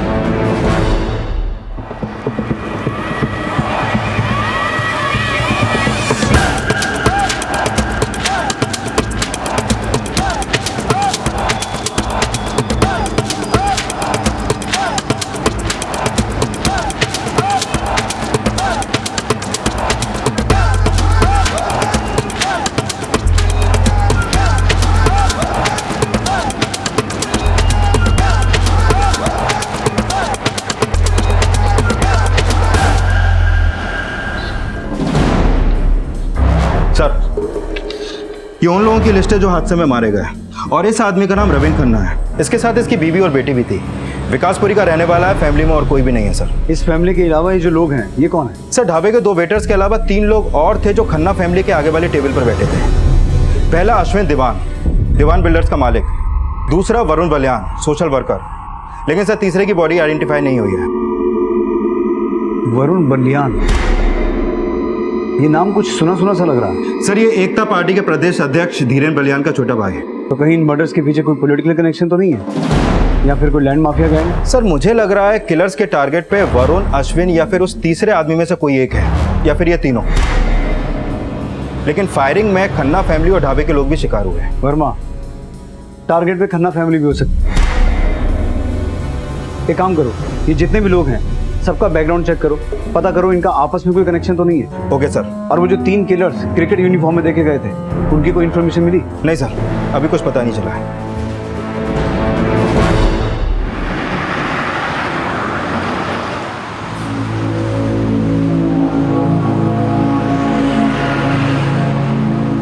पवन तनय संकट हरन मंगल मूर्ति रूप, राम लखन सीता सहित हृदय बसौ सुरभूप। रे बोलो रामचंद्र की जय। रे भाई जय तो बोल दो। जय। सूरज, ये थारा यार तो जमा पड़ा है। अरे बोलो तो भैया, अभी छोरे को ठर्रा पिला के गरम कर दे। अच्छा लदिका टेक। अरे सुबह हंसता खिलता निकला था, वो अब नहीं रहा। ये सुन के धक्का सा लग रहा है। आप पहचानते हैं इसे? ये कौन है और इन तीनों का आपस में क्या कनेक्शन है? मुझे नहीं पता ये कौन है। और अश्विन दीवान? देखिए वरुण तो समाज सेवक था, एक एनजीओ चलाता था, रोजाना कई लोगों से मिलना जुलना था उसका। तो मुझे पता नहीं ये दोनों उस वक्त वरुण के साथ क्यों थे। हमें पता चला है कि किलर्स 3 लड़के थे क्रिकेट यूनिफॉर्म में। तो आपको क्या लगता है वरुण के एनजीओ में ऐसा कोई है? नहीं, वरुण के एनजीओ में ऐसा कोई नहीं हो सकता। वरुण लाला अमरनाथ कॉलेज का ट्रस्टी था। तो उस कॉलेज का कोई स्टूडेंट जिसकी वरुण से कोई दुश्मनी हो? दुश्मनी तो बलराम यादव निकालना चाहता था वरुण से। बलराम यादव, शक्ति पार्टी वाले? हाँ जी। क्यों?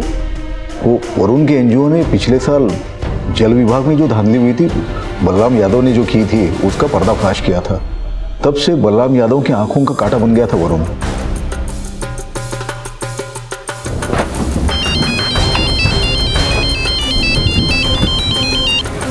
हाँ बोलो वर्मा। सर बिजवासन में एक लावारिस बाइक मिली है और मुझे लगता है ये बाइक क्रिकेटर की यूनिफॉर्म में आए उन किलर्स ने यहाँ चोरी होगी। बिजवासन?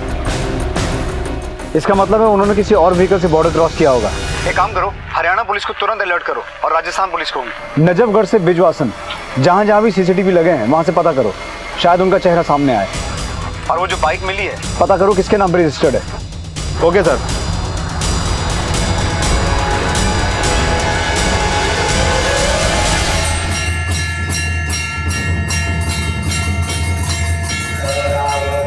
सिर्फ श्रद्धालु लोग रुकते हैं यहाँ पे, छिपड़ेंगे वास्ते इससे अच्छी जगह ना मिलेगी। और वैसे भी अगला सिग्नल मिलने तक हमको यहीं रुकना है। चलो। रावत साहब, जल विभाग स्कैम में हाईकोर्ट ने तो मुझे 2 महीने पहले ही क्लीन चिट दे दी। लेकिन हो सकता है वरुण से अभी भी कोई रंजिश। धीरेन आपको गुमराह कर रहा है। वो मुझे बदनाम करने के बहाने ढूंढते रहता है, इसलिए अपने भाई का मर्डर भी वो मुझसे जोड़ रहा है। सच तो ये है कि स्कैम का फेक वीडियो भी धीरेन बलियान का ही षड्यंत्र है। वरुण तो सिर्फ एक मोहरा था। तो क्या लगता है आपको वरुण बलियान का मर्डर किसने करवाया है? देखिए, मैं आपको गुमराह करना नहीं चाहता, पर इतना जरूर कहूंगा कि धीरेन न तो जनता का है न तो अपने भाई का। सर मैंने लाला अमरनाथ कॉलेज में पूछताछ की, लेकिन ऐसा कोई स्ट्रॉन्ग लीड नहीं मिला जिससे इस कॉलेज के किसी भी स्टूडेंट पर शक किया जा सके। वरुण बलियान और अश्विन दीवान, इनके कॉल रिकॉर्ड्स क्या बताते हैं? सर ये देखिए, सर ये दोनों पिछले 2 साल से कांटेक्ट में थे और वरुण का अश्विन के ऑफिस में भी आना जाना था। तो फिर धीरेन ने अश्विन को पहचानने से मना क्यों किया? कहीं ऐसा तो नहीं कि ये धीरेन अश्विन को भी जानता था और उस तीसरे आदमी को भी? एक काम करो वर्मा, धीरेन और बलराम, इन दोनों के कॉल रिकॉर्ड्स निकालो। हमें इनकी दुश्मनी का एंगल क्रॉस वेरीफाई करना पड़ेगा, और ये भी कि वरुण के अलावा अश्विन और उस तीसरे आदमी से इनका क्या कनेक्शन था। Okay sir. अच्छा वर्मा, अश्विन के कॉल रिकॉर्ड्स में कोई भी ऐसा आदमी नहीं है जो उस तीसरे आदमी को आइडेंटिफाई कर सके और इन मर्डर्स के मोटिव को समझने में हमारे काम आए?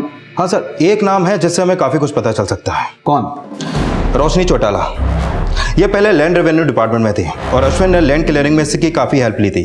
सर, ये दिल्ली महिला मंडल की मेंबर भी है। कापासाइडा में इसका संपर्क कार्यालय है, जहाँ से ये अनऑफिशियली रियल एस्टेट में डील करती है। हाँ विनोद, ओके, तुम सीसीटीवी फुटेज लाओ। सर, एक पेट्रोल पंप की सीसीटीवी फुटेज में ट्रिपल राइडर क्रिकेटर्स कैप्चर हुए हैं। शायद ये वही किलर्स हों।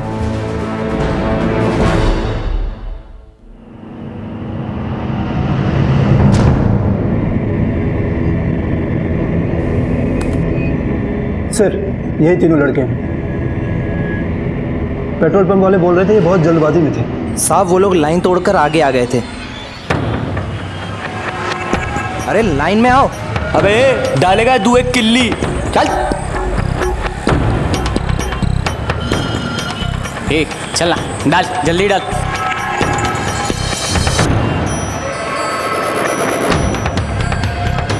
आंधी की तरह आए और तूफान की तरह चले गए। रविंद्र खन्ना के बयान और इन तीनों के बिहेवियर से तो यही लगता है कि किलर्स यही होंगे, लेकिन सीसीटीवी की इस एंगल से इनका चेहरा ठीक से दिखाई नहीं दे रहा। सर, मैंने पेट्रोल पंप वाले से इनका हुलिया जानने की कोशिश की। उन्होंने कैप और चश्मा पहन रखा था, इसलिए वो पहचान नहीं सका। लेकिन उसका कहना था कि उनकी यूनिफॉर्म बिल्कुल नहीं थी, जैसे शोरूम से वो पहन के निकले हो।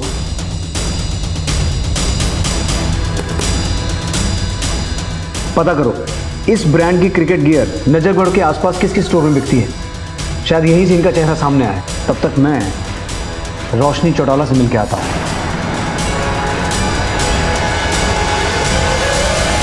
क्या अग्रवाल साहब, 20 करोड़ की एग्रीकल्चर लैंड खरीद के 50 करोड़ की इंडस्ट्री लगाएंगे और लैंड क्लियरिंग के लिए 40 लाख भी नहीं दे सकते? हद करते हो। लेकिन 40 थोड़ा ज्यादा है, थोड़ा कुछ कम। ज्यादा दोगे तभी तो जादू होगा। और वैसे भी ये 40 लाख आगे चल के आपके ही तो काम आने वाले हैं। भाई, विधानसभा चुनाव जीतकर आप जैसे लोगों की तो सेवा करनी है कि नहीं? सो तो है। एक मिनट। हाँ बोल। रावत, ठीक है, भेज दे भीतर। ज्यादा मत सोचिए अग्रवाल साहब, पैसा भेज दीजिए, काम हो जाएगा। ठीक है, भिजवा देता हूँ। ये हुई ना बात।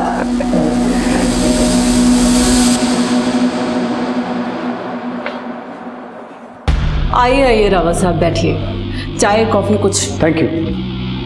नजफगढ़ के पास पंजाबी तड़का ढाबे में हुए शूट आउट के बारे में आपसे कुछ बात करनी थी। पता चला मुझे भी, बहुत बुरा हुआ। मैं तो खुद मृतकों के परिवार वालों से मिलने जाने वाली थी। तो आपको फिर ये भी पता होगा कि मरने वालों में एक अश्विन दीवान भी था, और हमें पता चला है कि आपसे उसका काफी मिलना जुलना था। हाँ, जब लैंड रेवेन्यू डिपार्टमेंट में थी मैं, तब ये लैंड क्लियरिंग के सिलसिले में रजिस्ट्रार ऑफिस में आना जाना लगा रहता था उसका। और वरुण बलियान? वो नेताजी का भाई जी, उससे कभी परिचय हुआ नहीं मेरा। और ये इसे पहचानती हैं आप? नहीं तो। रोशनी जी, हमें लगता है कि ये फायरिंग अश्विन दीवान, वरुण बलियान और इस तीसरे आदमी को मारने के लिए हुई है। क्या लगता है आपको, ये काम कौन करवा सकता है? और किसी का तो पता नहीं, लेकिन ये अश्विन दीवान का माधव गोयल के साथ एक पंगा था। माधव गोयल? कैसा पंगा? देखिए रावत साहब, जब ये आउटर दिल्ली बसनी शुरू हुई थी, तब सबसे ज़्यादा चांदी वहाँ के किसान जिमींदारों की हुई थी, और ये अश्विन दीवान उसी किसान परिवार से था। लेकिन इसके बाप दादा ने माधव गोयल से कर्जा लेके रखा था, इसीलिए वो ज़मीन की power of attorney Madhav Goyal के नाम पर थी। तो जब ये अश्विन की विधवा माँ की मौत हुई, तो माधव गोयल ने वो ज़मीन किसी इंडस्ट्रियलिस्ट को बेच दी थी, और फिर अश्विन गोयल ने उसी ज़मीन पर अपना क्लेम कर दिया। फैसला किसान के हक में गया। इसी के चलते ये माधव गोयल का करोड़ों कमाने का जो सपना था, धराशायी हो गया था, और ये अश्विन दीवान उसी ज़मीन के पैसों से मोटा बिल्डर बन गया था। माधव इसी बात को लेके खार खाता था अश्विन से। माधव गोयल रहता कहाँ है? जनकपुरी में कोठी है इसकी।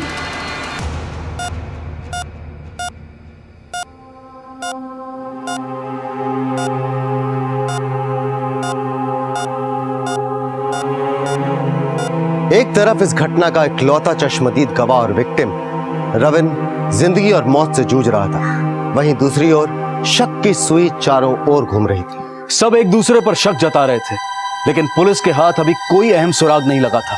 7 लोगों को बेरहमी से मौत के घाट उतारने वाले वो 3 लोग अब भी पुलिस की गिरफ्त से बहुत दूर थे।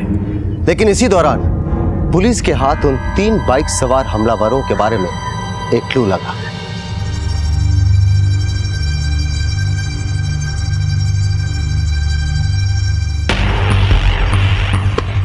सर, इस लड़के ने 5 जुलाई को आर्या स्पोर्ट एसेसरीज से रेज ब्रांड के 3 पेयर क्रिकेट कॉस्ट्यूम और एक किट खरीदी थी। ये रही उसकी रसीद। मतलब साफ है वर्मा, ये लड़का और इसके दोनों साथी ढाबे पे आए। एक टेबल पे अश्विन, वरुण और वो तीसरा आदमी बैठे हुए थे। उनके ठीक पीछे रविन खन्ना और उसकी फैमिली, और ढाबे वाले 2 आदमी शायद वहीं कहीं आसपास अपना काम कर रहे होंगे। इन तीनों ने सडनली फायरिंग शुरू कर दी, या फिर कोई 2, या हो सकता है ये तीनों ही हो। और इनकी गोलियों का शिकार खन्ना फैमिली और वो ढाबे वाले भी बन गए। इस लड़के की फोटो सभी थानों में भिजवाओ और पता करो इसका कोई क्रिमिनल बैकग्राउंड तो नहीं है। सर। हाँ बोलो सर। माधव गोयल के घर पे ताला लगा है और उसका फोन भी स्विच ऑफ है। पड़ोसियों से पूछताछ की तो पता चला मर्डर के पिछली रात से ही वो गायब है। ठीक है, माधव गोयल हत्या वाले दिन से गायब है। इसका मतलब रोशनी चौटाला का शक सही था। सर, उसने अश्विन दीवान के मर्डर का शक तो माधव गोयल पर जताया है, पर वरुण बलियान और उस तीसरे शख्स के मर्डर का इसमें क्या तार जुड़ा हो सकता है? अब ये सारे तार तो तभी जुड़ेंगे वर्मा, जब ये तीनों लड़के हमारे हाथ लगेंगे। बोलो, जोर से बोलो, के बोलो, जय माता दी। अरे भाई जोर से तो बोल दे।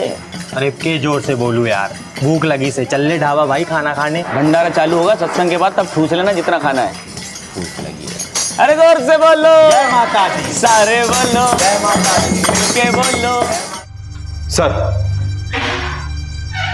माधव गोयल पिछले 15 साल से रियल एस्टेट में डील कर रहा था और 1 महीने पहले अश्विन दीवान और इसके बीच एक लैंड डिस्प्यूट को लेकर केस चल रहा था। लेकिन सर, माधव गोयल का कोई क्रिमिनल बैकग्राउंड नहीं है और इसकी फोन लोकेशन के हिसाब से भी इसका नजफगढ़ में भी आना जाना नहीं था। इसके business areas Palam, Delhi Cantt, नांगढ़, जनकपुरी और लाजवंती गार्डन है। वरुण बलियान और बलराम यादव से इसका कोई कनेक्शन? नहीं सर, ऐसा कुछ सामने नहीं आया है। एक बात बहुत खटक रही है। धीरेन ने वरुण की हत्या का शक बलराम यादव पर जताया, लेकिन अश्विन और उस तीसरे आदमी के बारे में कुछ नहीं बोला। वहीं रोशनी ने अश्विन की हत्या का शक माधव गोयल पर जताया, लेकिन वरुण और उस तीसरे आदमी के बारे में कुछ नहीं बोली। और इन दोनों के सस्पेक्ट एक उत्तर तो दूसरा दक्षिण। कहीं ऐसा तो नहीं कि रोशनी और धीरेन की दिशाएं मिली हों और ये दोनों मिलकर हमें भटका रहे हो? सर, मुझे लग रहा है जब तक वरुण और अश्विन के साथ आया तीसरा आदमी आइडेंटिफाई नहीं होगा, तब तक ये केस भूल भुलैया में अटका रहेगा। भूल भुलैया में फंसकर ही पजल सॉल्व होते हैं वर्मा, और ये हमें भटकाने वाले जिस दिन हमारे जाल में फंसेंगे ना, इन्हें जेल में सांप सीढ़ी खेलना भी नसीब नहीं होगा। सर, डॉक्टर का फोन आया था, रविन खन्ना खतरे से बाहर है। अब हम मिल सकते हैं। Let's go. अब तक जितने भी नाम और सुराग सामने आए थे, वो इस सामूहिक हत्याकांड को कोई भी दिशा नहीं दे पा रहे थे। लेकिन पुलिस की उम्मीद तब जागी जब रविन को होश आया। सर, मैं बड़ी मुश्किल से अपनी फैमिली के लिए वक्त निकाल पाता हूँ। उस दिन हम लोग हफ्तों बाद घूमने के लिए निकले थे। मैंने सोचा था कि आज अमृता और खुशी की सारी शिकायत दूर कर दूंगा, हम लोग खूब एंजॉय करेंगे। लेकिन जब हम लोग खाना खा रहे थे, तभी वहां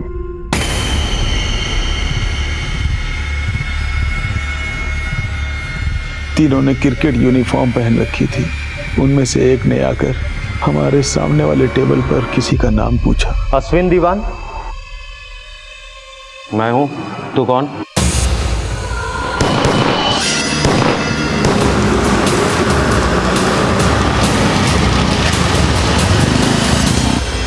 इसमें मेरी बीवी और मेरी बेटी की क्या गलती थी सर, जो उनके साथ।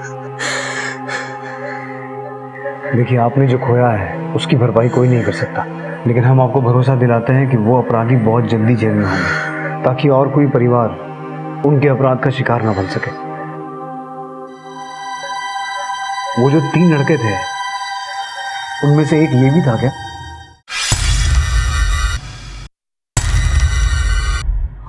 हाँ सर, ये था।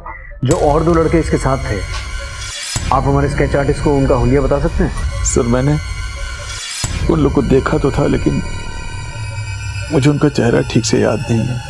लेकिन हाँ, उसके बारे में बता सकता हूँ जो टेबल के पास आया था। प्रवीण खन्ना के बयान के मुताबिक किलर्स ने पहले अश्विन को आइडेंटिफाई किया और फिर फायरिंग शुरू की। इसका मतलब है कि वो कॉन्ट्रैक्ट किलर्स थे जिनके टारगेट पे अश्विन था, और हत्या से ठीक 1 दिन पहले माधव गोयल का गायब हो जाना।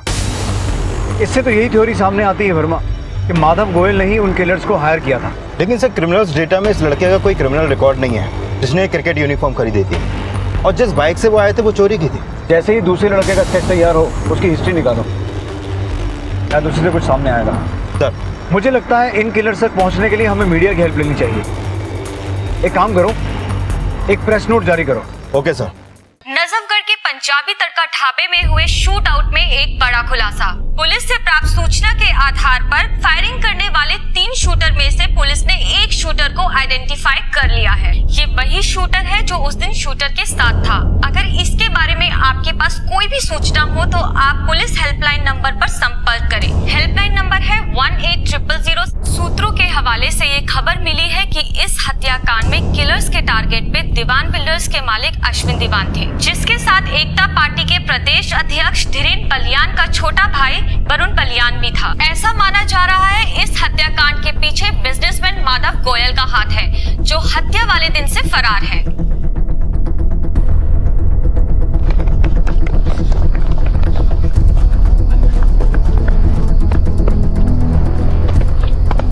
निकाल फटाफट, चल चल निकाल।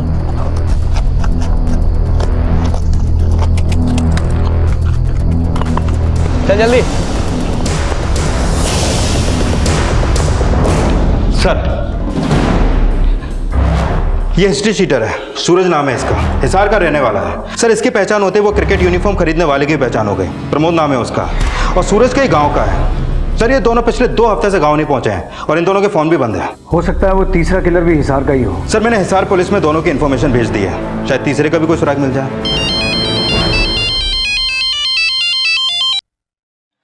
हेलो, माधव गोयल बोल रहा हूँ। माधव गोयल, कहाँ हो? दर दर की ठोकरें खा रहा हूँ रावत साहब। तो पुलिस स्टेशन आ जाओ, तुम्हें मालपुए खिलाएंगे। जरूर आ जाता रावत साहब, लेकिन मुझे फरार अपराधी बताकर आपने खुद ही मेरे पांव बांध दिए हैं। रावत साहब, ये रोशनी चौटाला 1 नंबर की झूठी औरत है। उसने आपको ये तो बता दिया कि अश्विन के साथ मेरी कहा सुनी हुई थी, लेकिन ये नहीं बताया कि वरुण बलियान दीवान बिल्डर्स में स्लीपिंग पार्टनर था। उन दोनों ने मुझे मिलकर चीट किया और उनकी मदद की इस रोशनी ने। तो तुम ये कहना चाहते हो कि ये मर्डर्स तुमने नहीं करवाए? बिल्कुल नहीं। अब प्रताप लहरी को ढूंढिए, वो भी गायब है। कौन प्रताप लहरी?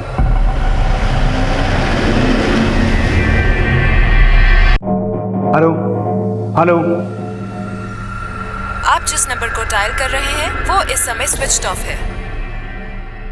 सर, मैंने वो नंबर सर्विलेंस पे डलवा दिया है। कोई फायदा नहीं है वर्मा, अब तक उसने सिम फेंक दिया होगा। पर सर, ये माधव गोयल ने फोन क्यों किया? अपनी सफाई दे रहा था कि इन हत्याओं के पीछे वो नहीं है। तो फिर कौन हो सकता है? उसका इशारा तो रोशनी चौटाला की तरफ था, लेकिन उसकी बातों से ऐसा लग रहा था कि टारगेट वरुण या अश्विन में से कोई एक नहीं बल्कि दोनों थे, और नाम उसने किसी प्रताप लहरी का भी लिया। प्रताप लहरी?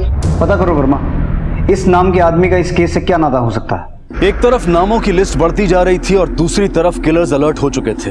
ना तो अब तक किलर्स के हाइडआउट का पता चल पाया था, और ना ही ये पता चल पाया था कि मरने वालों में से किलर्स के टारगेट पर कौन था। हर बढ़ता दिन पुलिस के लिए मुश्किलें और प्रेशर दोनों बढ़ाने वाला था।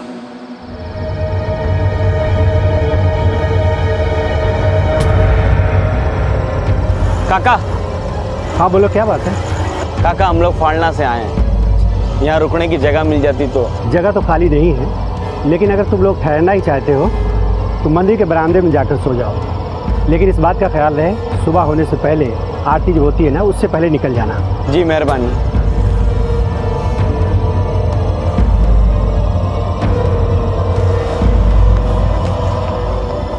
बहुत बहुत बधाई रोशनी भाई। अरे धन्यवाद धन्यवाद अग्रवाल साहब, बधाई तो आप मुझे उस दिन दीजिएगा जिस दिन विधानसभा का टिकट मिल जाएगा।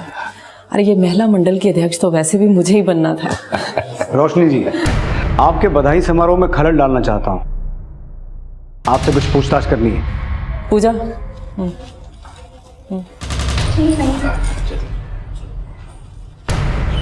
आप पहले मुंह तो मीठा कीजिए रावत साहब, बातें बाद में करेंगे।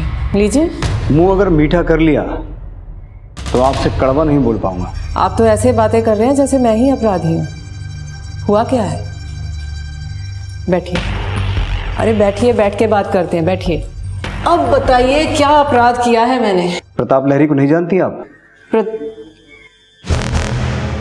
हाँ, ये प्रताप लहरी, वो स्टेट एजेंट। जी। आपने उसके बारे में मुझसे पूछा ही कब था? मैंने आपको उसकी फोटो दिखाई थी। कौन सी फोटो दिखाई थी आपने? ये प्रताप लहरी है? जी। हे राम, लाश बन के तो बिल्कुल ही पहचान में ना आ रहा। ये लीजिए। इसका मतलब ये अश्विन और वरुण के साथ साथ इसका भी मर्डर हो गया। नजरों का धोखा बता के प्रताप लहरी को ना पहचानने का कारण तो खोज लिया आपने। अब इस बात की सफाई कैसे देंगी कि आपको ये भी नहीं पता था कि वरुण बलियान दीवान बिल्डर्स का स्लीपिंग पार्टनर था? Sleeping partner? मैं इस बारे में कुछ भी नहीं जानती। तो अब आप ये भी कहेंगे कि वरुण बलियान का उस जमीन में कोई शेयर ही नहीं था, जो जमीन आपने माधव गोयल से छीनकर उन दोनों को दिलवाई थी और जिसके बदले में आपने मोटी कमीशन भी खाई थी। कड़वा भी बड़ा मीठा बनकर बोलते हैं आप रावत साहब। आपसे आपकी उम्र नहीं, कमाई पूछ रहा हूँ। क्राइम ब्रांच वाले हैं आप। लोगों की उम्र तो उनका डेटा निकाल के पता कर ही लेते हैं। मेरी कमाई भी पता कर लीजिए। जाइए। चलिए, तय रहा। अगली बार सब कुछ पता करके ही मिलेंगे। रोशनी के बर्ताव में आए बदलाव ने पुलिस को चौंका दिया था। वहीं माधव गोयल की बातों ने भी रोशनी पर शक जताया था। यही वजह थी कि पुलिस रोशनी पर शक करने के लिए मजबूर हो गई। लेकिन रोशनी के इस बदलाव की वजह क्या थी?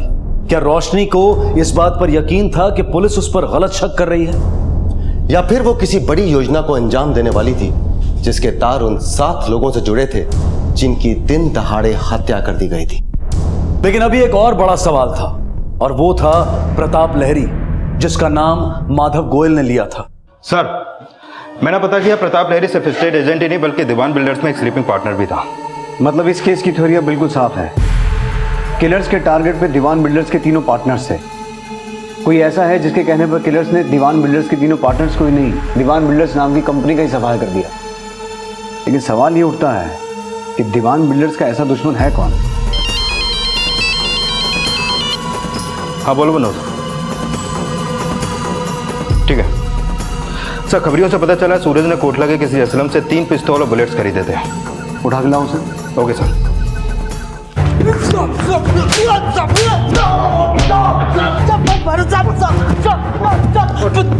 मैं बताता हूँ साहब, मैं बताता हूँ। हाँ साहब, मैंने इस सूरज को हथियार बेचे थे। कब बेचे थे? 2 हफ्ते पहले।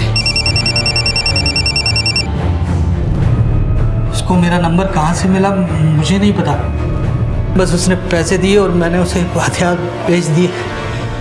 किस नंबर से फोन किया था?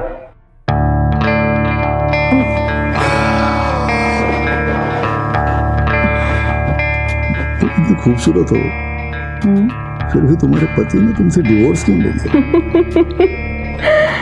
मेरी रफ्तार से रफ्तार मिला के चल नहीं पाया। तुम्हारी रफ्तार से रफ्तार मिलाना वैसे भी आसान काम नहीं है। अब आपका हाथ पकड़कर चलने की सोची है तो आपसे आगे तो नहीं बढ़ूंगी। तुम जिसका हाथ थाम लेते हैं उसे हमेशा अपने नीचे ही रखते हैं। नीचे ही सही, आपकी छत्र छाया में तो रहेंगे। अरे आपकी मुस्कुराहट तो बता रही है कि कप्पा सेड़ा का टिकट तो मुझे ही मिलेगा। सर, असलम ने जो नंबर दिया था वो पिछले 2 हफ्ते से बंद है, लेकिन 2 दिन पहले सिर्फ 5 मिनट के लिए ऑन हुआ था। तब उसकी लोकेशन जयपुर के एक मंदिर की थी।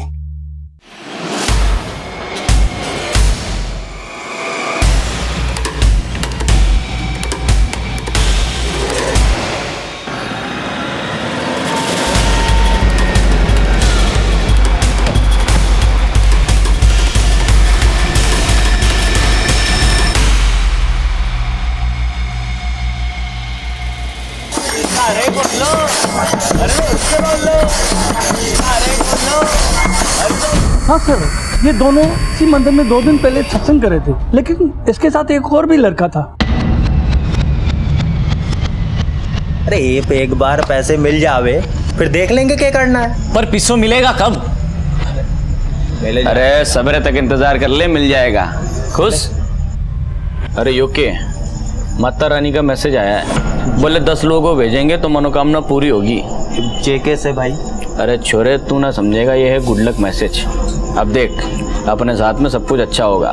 सर, अभी उस लड़के ने फोन ऑन किया था, लोकेशन ट्रेस हो गया। Let's go.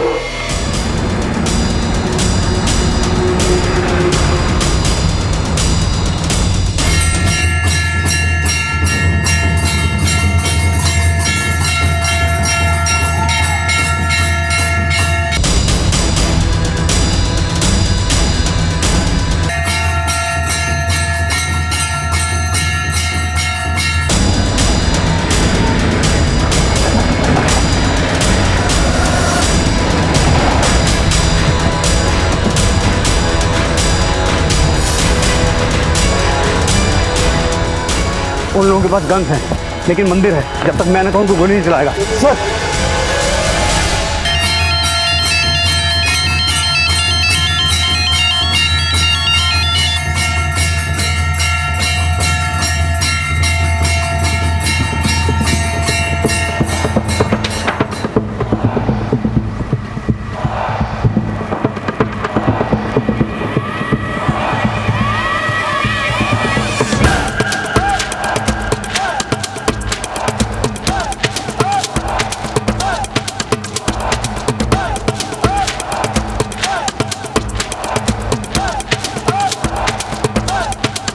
सूरज, प्रमोद, भागने की सोचना भी मत, तुम्हें चारों तरफ से घेर लिया है।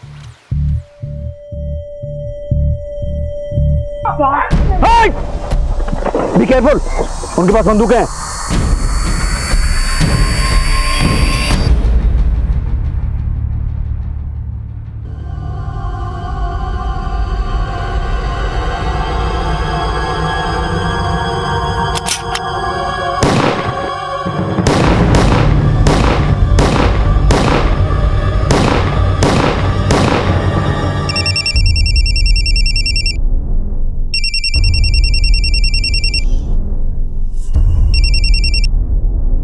तो नेताजी, हो गया टिकटों का बंटवारा? अभी बात नहीं कर सकता, बिजी हूँ। आप जैसे गिरगिटों को ना रोज अपनी उंगलियों पे नचाती हूँ मैं। फोन रख, आज के बाद फोन मत करना। फोन तो अब आप खुद करेंगे नेताजी, मेरा एक मैसेज मिलने की देर है बस।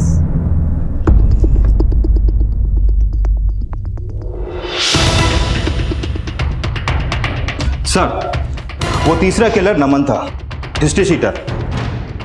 अभी 1 महीने पहले ही वो जेल से पेरोल पे छूटा है। ये तीनों का लीडर था और इसने ही सूरज से असलम को कॉल करवाया था। उस नंबर के कॉल रिकॉर्ड से पता चला कि ये लगातार एक नंबर से टच में था। किसका नंबर है सर? उसकी डिटेल मैंने मंगवाई है, फिलहाल वो नंबर बंद है। जब से एनकाउंटर हुआ है, एक बात बहुत खटक रही है। जब मंदिर में उन तीनों को सरेंडर करने को कहा गया तो वो तीनों गाड़ी के पीछे छुप गए, झुककर। फिर उनकी तरफ से फायर हुआ तो फायर गाड़ी पे लगा लगभग इस हाइट पर।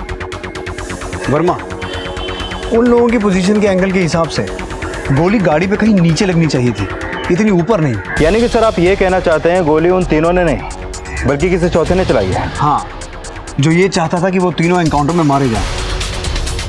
और हो ना हो वर्मा, ये चौथा आदमी वही था जो नमन से लगातार फोन पे बात कर रहा था।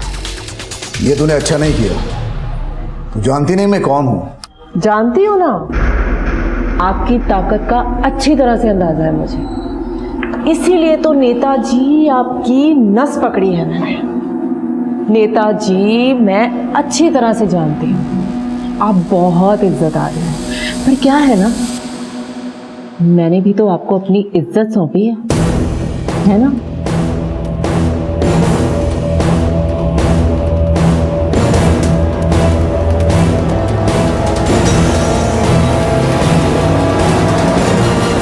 साहब, यही हो रही है। ठीक है, तुम जाओ। ओके।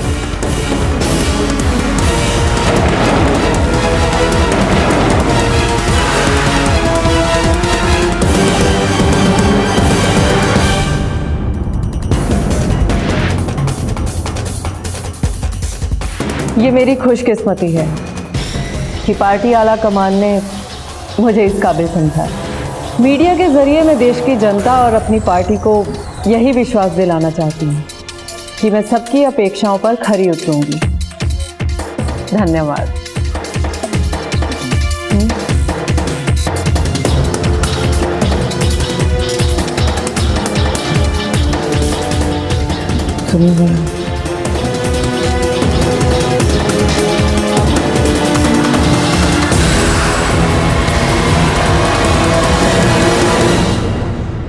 नहीं, देखो तुम्हें टिकट चाहिए थी, वो दे दी। अब और कुछ नहीं कर सकता। मदद तो तुम्हें करनी पड़ेगी मेरी, वरना तुम जानते हो मैं क्या कर सकती हूँ तुम्हारे साथ, जानते हो तुम। अब कुछ नहीं कर पाओगी। तुम्हारा भाई विक्रम गिरफ्तार हो गया है और तुम्हारा भी पर्दाफाश हो गया है। ये क्या कह रहे हैं आप? तुम्हारे खिलाफ अरेस्ट वारंट है हमारे पास, रोशनी चौटाला। वैसे तो तेरी जबान बड़ी तेज चलती थी, आज अगर ताला लगाएगी तो ताला तोड़ना पड़ेगा। मैंने ही मारा है तीनों को। कमीनों ने धोखा दिया था मुझे। ये माधव गोयल की डील को इलीगल साबित करने के लिए एड़ी चोटी का जोर लगा दिया था मैंने, और इन तीनों ने 50 लाख की कमीशन अटका दी थी मेरी वजह से ही वो 25 करोड़ की जमीन तुम लोगों को माधव गोयल का 40 लाख का कर्जा देके मिली थी। अश्विन, मैं कहती हूँ कमीशन दे मेरी, कमीशन दे मेरी, नहीं तो क्या पुंछ पाड़े की मारी। देख अश्विन, मेरे से बात कर। पहले अश्विन अकेला था, अब दीवान बिल्डर्स मेरा भी है। और जिन रजिस्ट्रार के तलवे चाट कर तो इसका काम करती थी ना, अब वो खुद हाथ जोड़कर मेरा काम करेंगे। धीरन बलिया का भाई हूं मैं, तेरे जैसे दल्लों की जरूरत ना हमको। दल्ला नहीं, दल्ली है भाई। भाई लेकिन पिछला काम तो इसी ने करवाया था, दे दो पैसे। पैसे चाहिए तने, चल दे देंगे। अरे जैसे रजिस्ट्रार को दिखाती थी वैसा ही थोड़ा मटका झटका हम। हाथ कैसे लगाया तूने? ज्यादा बिजली ना चमका। जब मैं ठोकम पट्टी पे आ गया ना तो महिला मंडल में भी दुखड़ा ना रो पाएगी। कसम तो मैंने उसी दिन खा ली थी कि इन तीनों को मारकर दीवान बिल्डर्स का नामो निशान मिटा दूंगी मैं। बस फिर जब विक्रम जेल से आया तो उसके साथ मिलकर मैंने इन तीनों को मारने की प्लानिंग की थी। और नमन विक्रम को जेल में ही मिला था, और मुझसे विक्रम ने कहा था कि इन तीनों को हम नहीं मारेंगे, नमन से मरवाएंगे। इसीलिए सबसे पहले पैरोल पर मैंने नमन को छुड़वाया, और फिर नमन ने हिसार से अपने बाकी के वो जो दो साथी थे उनको बुलाया। बस अब किसी भी तरह करके उन तीनों को मुझे किसी ऐसी जगह पे बुलाना था जहां उन तीनों को एक साथ मार सकूं। इसीलिए सबसे पहले मैंने प्रताप लहरी को मिलने के लिए बुलाया। देख प्रताप, अपना पिछला कमीशन तो मैं भूल चुकी हूँ, लेकिन फिलहाल मेरे पास एक सौदा है जिसे तुम तीनों के अलावा कोई और खरीदने की हिम्मत नहीं कर सकता। कहाँ का सौदा है? तुम बस इतना जान लो कि 50 करोड़ की जमीन तुम लोगों को 10 करोड़ में मिल जाएगी। सौदा मैं तभी बताऊंगी जब इस बार मेरा पूरा का पूरा कमीशन तुम लोग पहले दोगे, एडवांस में। बोल। डन।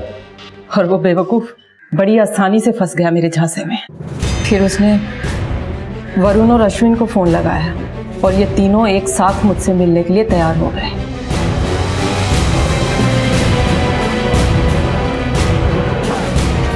अश्विन दीवान, मैं हूं।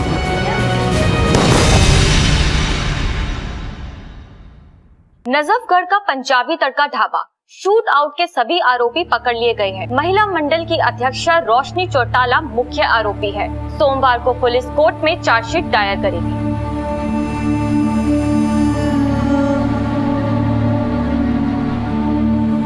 हमारे देश में इंडियन आर्म्स एक्ट के अंतर्गत गन पॉलिसी बहुत स्ट्रिक्ट है, लेकिन अभी भी ऐसे कई राज्य हैं जहां पर इन जानलेवा हथियारों की खुलेआम खरीद फरोख्त होती है। हमारी सरकार से ये गुजारिश है कि वो गन पॉलिसी को और भी स्ट्रिक्ट बनाए ताकि किसी और बेकसूर को अपनी जान न खोनी पड़े, वरना वो दिन दूर नहीं जब हमारे देश का हाल भी पश्चिम देशों की तरह होगा। Thank you Rajeev. आज आप हमारे साथ क्राइम पेट्रोल के इस एपिसोड में आए। Thank you so much Anoop, मुझे यहाँ पर आकर बहुत अच्छा लगा। मुझे लगा कि मैंने भी कुछ कंट्रीब्यूट किया है। आप लोग देखते रहिए क्राइम पेट्रोल। अब मैं अनूप सोनी आपसे विदा लेता हूँ। फिर मुलाकात होगी अगले एपिसोड में जुर्म की एक और कहानी के साथ। तब तक अपना और अपने परिवार का ख्याल रखें और देखते रहें क्राइम पेट्रोल डायल 100। सबक एक को सीख हम सबको। जय हिंद। क्राइम पेट्रोल के और भी दिलचस्प कहानी देखने के लिए हमारे चैनल को सब्सक्राइब करें और बेल आइकॉन दबाना न भूलें।